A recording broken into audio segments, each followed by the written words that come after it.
Welcome to the Paranormal Bible Podcast. Oh, it's going to be a good one. This week, get ready for a special paranormal probe Ooh, I like that. into two wild tales Okay. of weirdness. I'm ready. Ghost stories, spirits, seriously strange events, Hit me with it. all ripped from the world of flash fiction. Love it. We're going to explore these with the kind of suspense that you would find in, like, your favorite horror films. Awesome. These are stories you sent us. Oh, that's cool. And what we're aiming to do here is really unpack what makes them so unsettling Okay, I'm intrigued. and what they might tell us about the stranger corners of our world. I love it. Let's dive in. Our first paranormal probe, it takes us into a flash fiction story called The Puppet Master's Last Show. Oh, okay. Now, the notorious puppeteer is dead, Good riddance. thankfully. All right. But the story suggests his malevolent influence might be far from over. Oh, that's not good. It unfolds at this abandoned Grand Luna Theater, where survivors of his twisted games are lured back by, get this, incredibly disturbing miniature puppet invitations. Now that's creepy. I mean, who wouldn't be intrigued, right? You shared this story with us, I did. and one of the first things that grabbed you and us is this deeply unsettling idea of past trauma not just being remembered, Right. but actively resurfacing in such a bizarre and targeted way. It's like it's coming for you specifically, like it knows you. These weren't random victims. Right. They each have a history with this terrifying figure. That's what makes it so scary, so personal. What's so effective here is the way the story taps into our understanding of trauma. Yeah. It's not just a memory. Mhm. It can feel very present. Oh, absolutely. And the puppet invitations act as like these physical manifestations Yes. of that lingering pain and fear. It's giving me chills already. The personalized nature of the invitation suggests a continued, almost predatory focus on these individuals. It's like he's still watching, still playing his games. As the flash fiction story begins, the atmosphere is just dripping with dread. I can only imagine. Forget any kind of grand theatrical opening. Okay. We're talking sickly yellow stage lights, complete silence, Oh, that's eerie. no music, just the ragged breathing of these assembled survivors. You can practically feel the tension. We're introduced to Amelia, Theo, Jake, and Iris. Okay, so we got a little group here. What's so skillfully done is how each of them embodies a different kind of scarring from their encounters with the puppeteer. Interesting. So tell me more about that. You see it immediately in their reactions.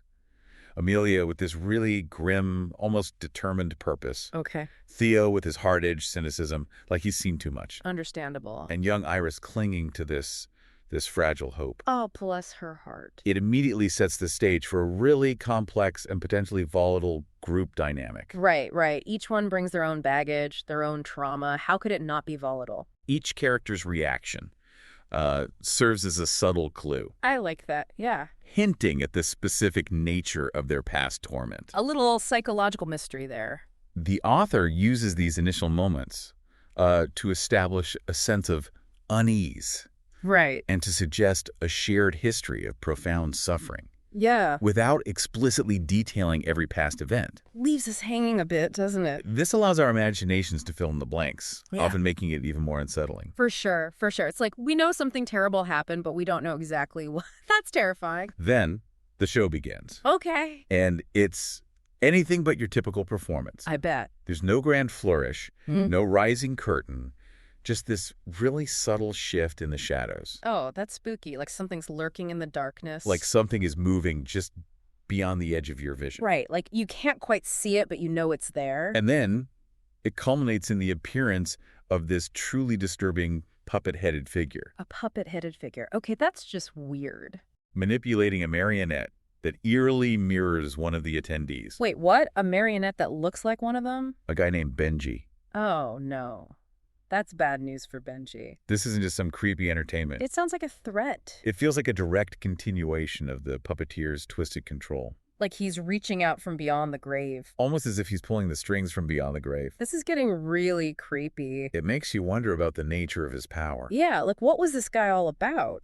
Was it purely psychological, or was there something more to it? Right, something darker, maybe something supernatural. This is where the flash fiction story starts to lean into the more overtly paranormal. I was wondering when that would happen. It's a paranormal show after all. The idea of a puppet mirroring a living person um, raises questions about influence For sure. and control that go beyond mere psychological manipulation. Absolutely. Could this be some form of residual energy? Like an echo? A spiritual echo of the puppeteer? It's possible. Or something else entirely? Something we can't even comprehend. It blurs the lines between the natural and the supernatural. You said it. And it immediately raises this crucial question. What's that? For you as the reader, and for the characters in the story, who or what exactly are they dealing with now? The big question, right. The puppet master's gone, but something's taken his place. But what? Is this a new puppet master? An apprentice, maybe? Some kind of twisted apprentice trying to emulate the original's horrors? Like a copycat killer, but with puppets. Or is it something far more sinister, something intrinsically tied to the original puppeteer's dark legacy? Something born from his evil. That has somehow taken on a life of its own. Like his evil has become a thing itself. That's a chilling thought. Amelia, in the midst of all this fear and uncertainty, voice is a key point that really makes you stop and think. I'm listening. She says, ever thought impossible was just a word we haven't understood yet? Ooh, I like that. That line is pivotal. Definitely. It shifts everything. Because it directly challenges the other characters' assumptions, their attempts to find a rational explanation. They're trying to apply logic to something that might be beyond logic. And hints at the very real possibility of something truly paranormal at play here. It cracks open the door to the unknown. Something that defies their current understanding of reality. That's the thing about the paranormal. It makes you question everything you thought you knew. Now, shifting our paranormal probe completely. Okay, change of scenery. Our second flash fiction story, The Reflection of Malice. Okay, what have we got here? It plunges us into a different kind of terror. All right, I'm intrigued. Tell me more. The unsettling power of an object. I'm listening. We meet Sarah, Okay. an antiques appraiser who's already carrying the weight of her own past. Oh, so she's got some baggage. She unfortunately acquires this terrifying Victorian mirror. Antique mirrors always give me the creeps. You never know what they've seen. Even the description itself. Okay, give it to me. This ornate thing with swirling silver that seems to writhe, clawed feet that look like they could grip the floor, and carvings of tormented faces etched into the frame. Yeah, that's a hard pass for me. I don't want that thing in my house. It just screams, "Stay away!" I would be running in the opposite direction. It creates this immediate sense of unease, even before anything overtly scary happens. It's like it's radiating bad vibes. It taps into that primal fear of the unknown. Oh, absolutely. The unknown is always scary. And the potential for inanimate objects to hold some kind of dark energy or history. Especially antiques. Who knows what kind of energy they've absorbed over the years. The author uses very evocative language to imbue the mirror with a sense of foreboding. Yeah, it's like you can feel the evil emanating from it. Antique mirrors, in particular, often carry this cultural weight. Right. The idea that they might have witnessed past events. Like they've seen things they shouldn't have seen. Or even trapped remnants of past energies. Ooh, that's a spooky thought. Like little bits of souls trapped in the glass. The detailed description serves to foreshadow the malevolent nature of the object. It's a warning, isn't it? And to create a visceral sense of unease in the reader's mind. Like you can practically feel the chill in the air. You highlighted the particularly unsettling nature of an object. Right. Becoming a source of direct physical harm. Yeah, that's when things get really scary, when it crosses over from the spiritual to the physical. This flash fiction story definitely delivers on that front. Oh, no. Tell me what happens. That very night, Sarah experiences something truly horrific. Okay, I'm on the edge of my seat. A monstrous hand reaches out from her reflection. Oh, God, no. Not just a spooky image, but a tangible, physical hand. Okay, so not just a vision. And leaves this gruesome scar. So there's physical proof? This isn't some psychological haunting where she's imagining things. Right. Or being subtly influenced. This is real, a real attack. It's a direct physical manifestation of something evil emanating from this object. So it's like the mirror is a conduit for something dark and powerful. It crosses a line from the psychological into the brutally real. You know, that's what makes these stories so scary. The idea that something from the other side could actually reach out and hurt us. This is a significant escalation in the nature of the haunting. For sure. It's gone from spooky to dangerous. It moves beyond the realm of suggestion or psychological distress into a tangible assault. This is serious business. This kind of physical manifestation is a common trope in paranormal fiction. It is, but it always works, doesn't it? But it's effective because it removes any doubt about the reality of the threat. Absolutely. There's no denying it when there's a physical scar. For the character and, by extension, for us. It makes it all the more real, all the more terrifying. It forces a confrontation with something undeniably supernatural. You can't rationalize your way out of a physical attack. And what I found really interesting was how Sarah reacts to this terrifying event. Okay, yeah. She confides in her boyfriend, David, Okay.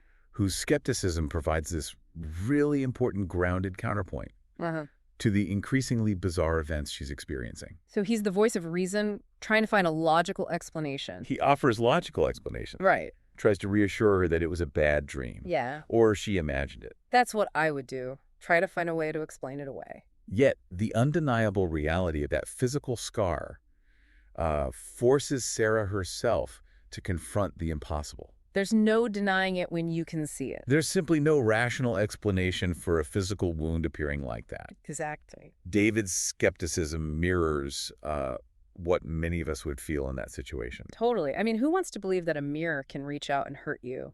And Sarah's experience highlights the limitations of a purely rational worldview It's a wake-up call, isn't it? when confronted with the truly paranormal. Sometimes logic just doesn't cut it. David's skepticism serves as a crucial element in grounding the narrative. Definitely. It gives us a sense of normalcy before everything goes haywire. It allows the reader to approach the situation with a degree of rational detachment. Like we're trying to figure it out along with them. Before being confronted with irrefutable evidence of the supernatural. It's like the calm before the storm. Sarah's inability to deny the physical reality of the scar marks, her transition from someone seeking a logical explanation to someone forced to accept the possibility of the paranormal. A true believer. Driven by what must be absolute terror, she seeks help from Elias. Who's Elias? The owner of an occult bookstore. Okay, now we're talking. The occult bookstore guy, always a good source of information. I always find these kinds of characters so intriguing, the keepers of forgotten knowledge. Me too, me too. They've got all the secrets. Elias's description of the mirror as a scrying mirror of wicked intent. Oh, that sounds bad. That literally feeds on fears is fascinating. So it's not just reflecting her fears, it's feeding on them. It connects the physical manifestations, that monstrous hand, to Sarah's own inner turmoil. I see. So her fears are giving it power. Suggesting that the mirror isn't just passively reflecting something evil, but actively drawing power from her vulnerability. So it was like a parasite. And his warning is key. Simply getting rid of the mirror won't work. It's attached to her now. The problem, he suggests, lies not just with the object itself, but with what the mirror reveals and amplifies within Sarah. It's like the mirror is a symptom, not the cause. This raises a really interesting question about the relationship between our inner states and potential paranormal phenomena. Like our fears can make us vulnerable to these things. Elias introduces a more complex understanding of the mirror's malevolence. It's not just a cursed object. It's a tool, perhaps intentionally created, that preys on emotional vulnerability. That's a scary thought.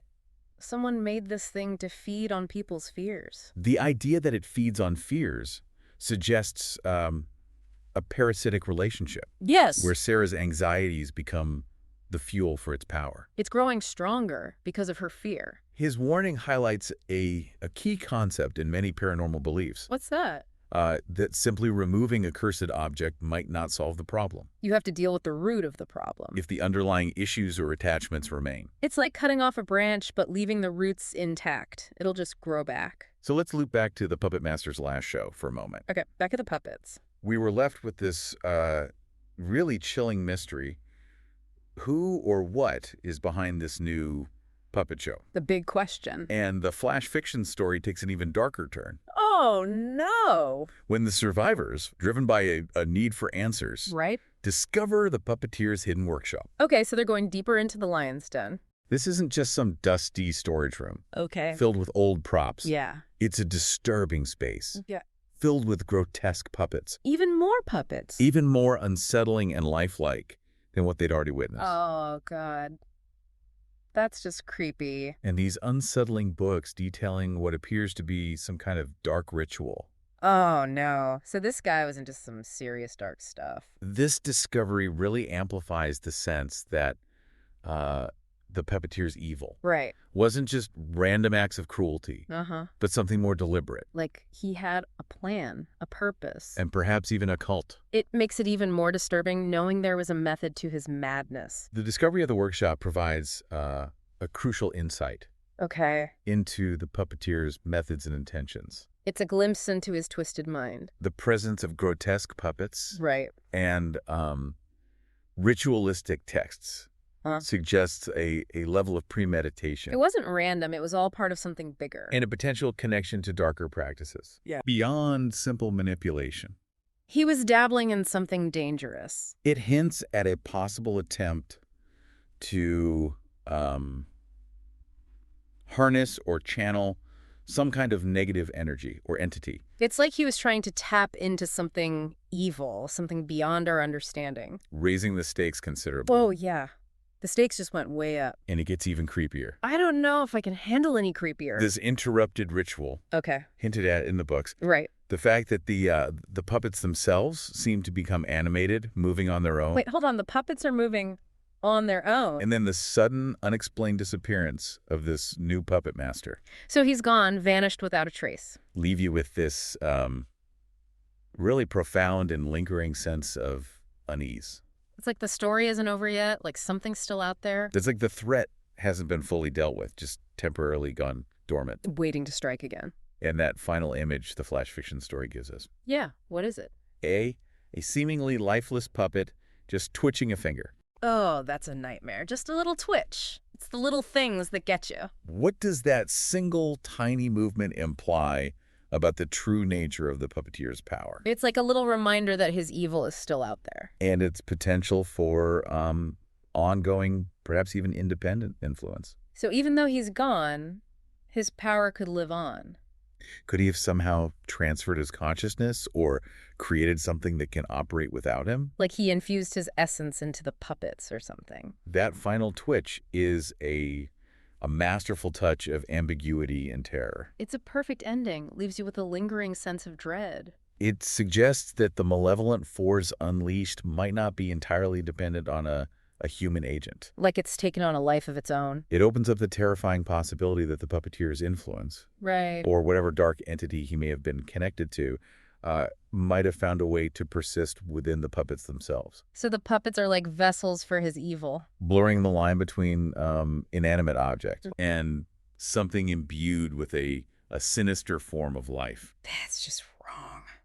Puppets shouldn't be alive. It leaves you with the sense that the horror could continue even without a visible orchestrator. Like a puppet show with no puppet master. That's truly terrifying. Meanwhile, shifting our focus back to the reflection of malice, Okay, back to the mirror. Sarah's terrifying ordeal becomes far more than just dealing with a creepy mirror and a ghostly hand. Just it's escalating. It evolves into this really intense battle I see. against her own inner demons, Her own personal demons. but made terrifyingly real and tangible Right. by this cursed object. It's like the mirror is bringing her deepest fears to life, Elias, the occult bookstore guy, he seems to know what's going on.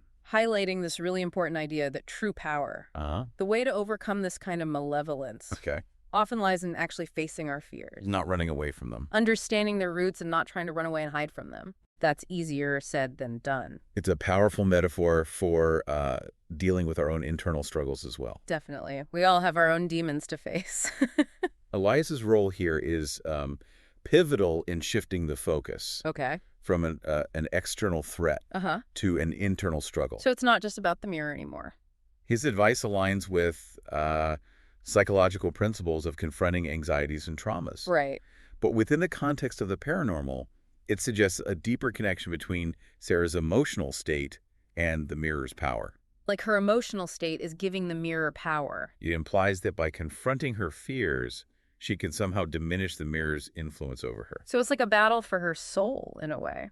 And the flash fiction story really brings this home with the specific manifestations Sarah has to confront. Okay, so what does she see? We see these horrifying reflections of her childhood bullying. Oh, that's awful. These really visceral and painful moments. Reliving those traumas must be terrifying. And then her professional anxieties. Oh, yeah. Those are real, too. That crushing fear of incompetence and failure. It's like the mirror is showing her all her worst fears. It really underscores just how deeply these cursed objects, at least in this story, can tap into our most personal vulnerabilities. It's using her own past against her. The things we try so hard to bury and forget. But the past always comes back to haunt you, doesn't it? Her ultimate victory, when it comes, Okay, I'm ready for this. How does she defeat it? isn't through some act of physical force or smashing the mirror, So it's not about destroying the object itself. but through this act of recognizing the illusory nature of these threats, So she has to see through the illusion. understanding where they come from within her own past, She has to face her own demons. and ultimately reclaiming her own narrative Taking back control. and sense of self-worth. So it's a victory of the spirit, not the flesh. This is a powerful thematic element of the story. Yeah, it's about overcoming your fears, not letting them control you. It suggests that external paranormal threats can often be amplified or even manifested by our own internal struggles. Like we're attracting these things to us through our own negativity. Sarah's journey highlights the importance of self-awareness and inner strength in confronting not only external evils, Right. but also our own deepest fears It's a battle on two fronts, the outer and the inner. and insecurities. You got it. It implies that true resilience comes from understanding and integrating our past experiences Not running from them, but learning from them. rather than being haunted by them. Exactly. The past can make you stronger if you let it. But Sarah's story doesn't end with her overcoming the mirror's initial attacks. Oh, there's more. And this is where it takes a really fascinating and expansive turn. Okay, I'm all ears. The introduction of Elias Right. and this secret society he's a part of. A secret society. Now we're getting into some conspiracy theory stuff. These wardens. Word is. It completely broadens the scope of the narrative. So there's a whole other world out there. Her initial terrifying experience with a haunted mirror Mm-hmm. becomes this unexpected gateway Okay. into a much larger hidden world. Like she stumbled onto something big, something ancient. We're suddenly in a world of shadow breaches, Shadow breaches. Sounds Yeah. ominous. spectral entities that sound truly terrifying. Ooh, give me some details. And these ancient guardians were trying to maintain a delicate balance It's like they're holding back the forces of darkness. and keep a lid on all this supernatural activity. It's like a secret war going on that we're not even aware of. It suggests a whole reality existing just beneath the surface of our everyday lives. Like there's another world hidden just out of sight. The introduction of the wardens significantly extends the mythology of the story. It adds a whole new layer of depth and complexity. It implies that Sarah's experience wasn't an isolated incident, It's part of something bigger? but part of a larger ongoing conflict between the mundane world and the supernatural. Right, like a constant battle between good and evil. It provides a context for Elias's knowledge and actions, He's not just some random bookstore owner. He's part of something important. suggesting that there are individuals and organizations dedicated to understanding and containing paranormal threats. They're the guardians, the protectors. This opens up a much wider and potentially more dangerous world, It's like she stepped through the looking glass into a realm of magic and danger. and the mark left by the mirror, Uh-huh. that gruesome scar, The mark of the beast, so to speak. it transforms from being just a symbol of trauma and a reminder of a terrifying night It's more than just a scar. into a potential source of power. Interesting. So it's a curse, but maybe it's also a gift. and a connection to this unseen war. She's been marked, chosen. It's like she's been unwillingly recruited into this hidden battle. She's part of the team now, whether she likes it or not. Then we get the emergence of this Order of the Shattered Mirror. The Order of the Shattered Mirror. That's a cool name, but I bet they're bad news. Hinting at a much grander, more organized, malevolent force at play. So they're the bad guys, the real villains of the story. And this climactic battle. Okay, so it all comes down to this. Within the crumbling church. A classic setting for a showdown. It really makes you realize that Sarah's personal battle with the mirror was just the beginning of something much bigger. It was just a taste of what's to come. Something with far-reaching consequences. The fate of the world might be at stake. And that final offer from the shadows, Uh-huh.